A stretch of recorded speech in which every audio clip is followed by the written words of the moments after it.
There's a new top-ranked offensive lineman in the portal. Is Texas about to do it again? Let's dive in on Locked On Longhorns. Intro.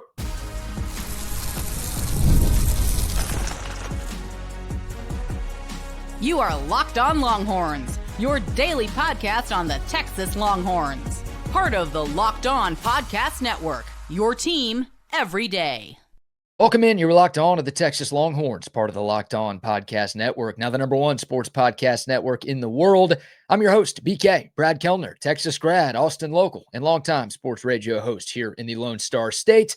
Thank you, everydayers, for making Locked On Longhorns a part of your day every single day. We are free and available wherever you get your podcasts and on YouTube, so please subscribe.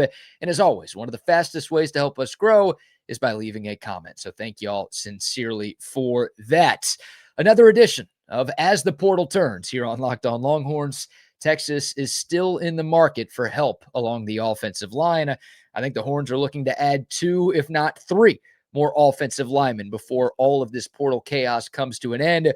Just recently, Nick Brooks decided to enter the transfer portal. So maybe that increases that number even more. We've discussed a number of offensive line options on this show, and now there's a new option we have to talk about. His name is Jordan Seaton, and there's a good chance you've already heard of this guy by now, but in case you haven't, a little background. Jordan Seaton was the top-ranked offensive tackle in the high school class of 2024. Played his high school ball at IMG Academy in Florida, signed with Colorado, and was a day one starter for Coach Prime as a true freshman. 2 years with the Buffs, Seaton started 22 games out of a possible 25. The only 3 he missed, the final 3 games of the 2025 season, where he dealt with an ankle injury. For the most part, through 2 years of college football, Jordan Seaton has lived up to his 5-star billing. Had some growing pains in year one, understandably. Penalized 15 times as a true freshman in 2024. But despite that, was named a freshman All-American at the end of the year. He was the highest graded true freshman offensive tackle in pass protection, according to Pro Football Focus. And according to Colorado's roster page, in 612 pass blocking snaps, Seaton only allowed 3 sacks. And he did not allow a sack in 11 of the 13 games that Colorado played in. That was as a true freshman playing in the Big 12. He got even better in year 2, if you can believe it. Named second team All Big 12 in 2025. That penalty number went from 15 to 4. Love that. Allowed just 1 sack, 0 quarterback hits, and 5 pressures for the entire season.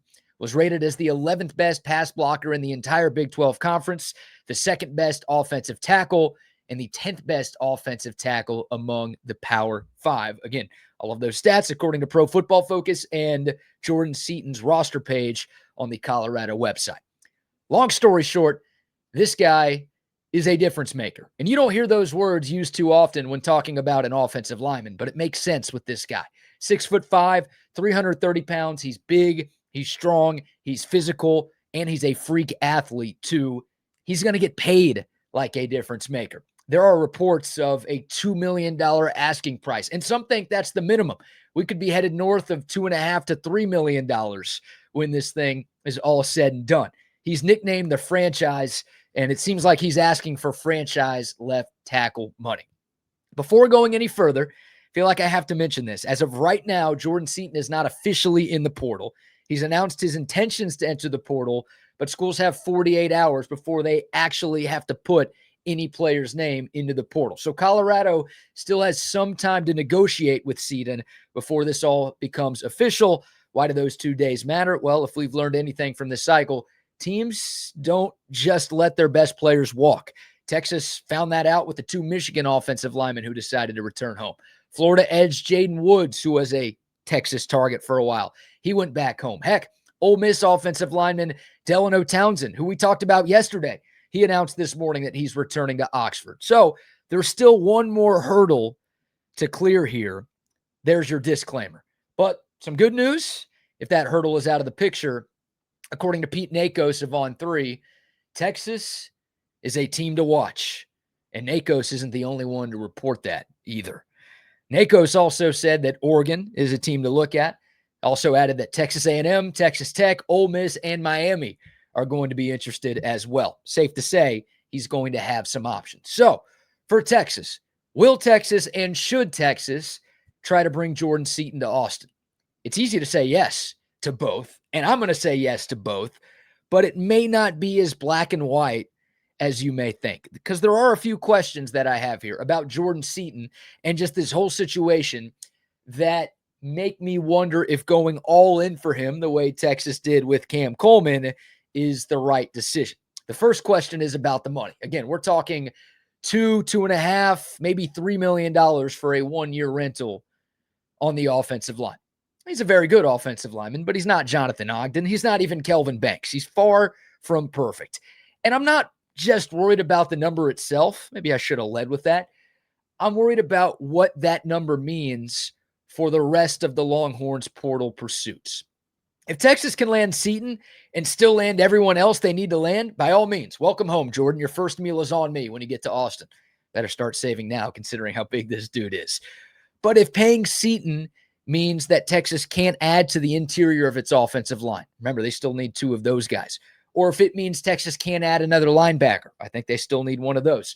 Or another defensive back or 2. I think Texas is in the market for 1 more of those. Then I'm not sure it's the right decision. I don't have the Texas football balance sheet. They might be able to get Seaton 2 more offensive linemen, that linebacker, that defensive back, and even more without any issue. And if they can, that's great.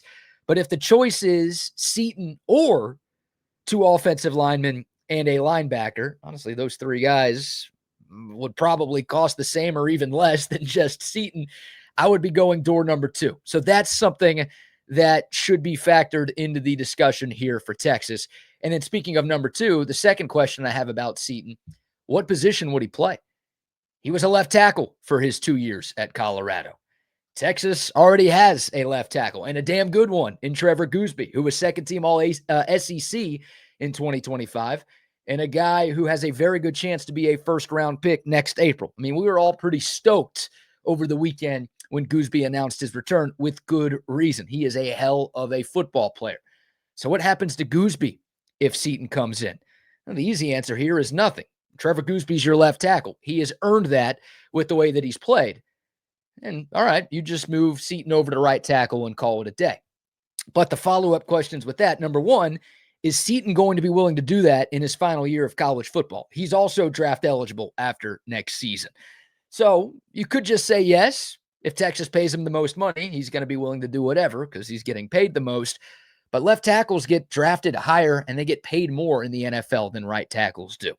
So Seaton's got to consider that. If he has true left tackle offers on the table, will Texas have a legitimate shot here? And obviously for the Longhorns, do you want to be paying $2 to $3 million for a guy who doesn't play as premium of a position, number 1, but also you're asking him to change positions? Plenty of guys in the history of football have made the move from left tackle to right tackle without any issue. But also plenty of guys have had some struggles. So what happens if you pay Seaton that money and your plan is to flip him over to right tackle and he's just not the same guy and you're having issues there on your offensive line? That would obviously be a problem for Texas in 2026. So again, things to consider. I'm still in favor of making this happen because I want to be greedy. I want to have my cake and I want to eat it too. I hope the Longhorns can find a way to make this happen because he's really good, and also find a way to bring in all of those other needs that they have in the portal. With the heater that Steve Sarkisian has been on lately, maybe it's a real possibility. I wouldn't count Texas out. And again, there's some smoke to the fire that Texas is interested in Seaton. You've got national guys saying this. You've got local guys saying that the Longhorns are very much a team to watch in the Jordan Seaton sweepstakes. So this is definitely one to pay attention to. Friendly reminder, we are in a visit dead period right now. Coaches can still recruit and contact players that are in the portal, but campus visits won't resume until Thursday. So maybe we'll get some more news about where Seaton is going to visit as we get closer to the weekend.